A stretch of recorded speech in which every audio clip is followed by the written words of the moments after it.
Какой должна быть профессия художника, для чего она нужна.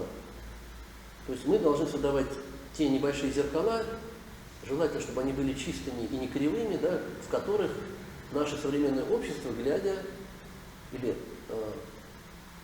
при взгляде на которые общество бы увидело свои и хорошие стороны, и плохие, да, и могло двигаться к совершенству.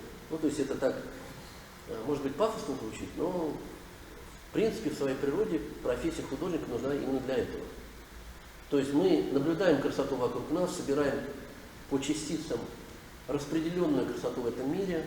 Как правило, она разбросана, да, мы изучаем, мы ходим на природу. Вот до этого у нас был разговор, и меня спросили, а как вот такие яркие получаются? Вот акварель, вроде бы она такая сдержанная, да, но в то же время, а у вас как-то ярко получается.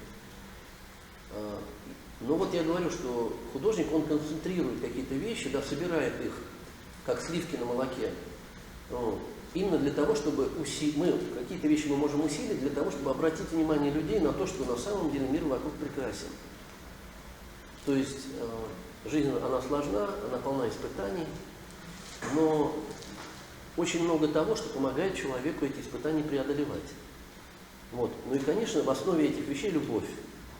Вот. А любовь – это часть вообще красоты, да, вот, науки о прекрасном. И то, чем занимается вообще художник,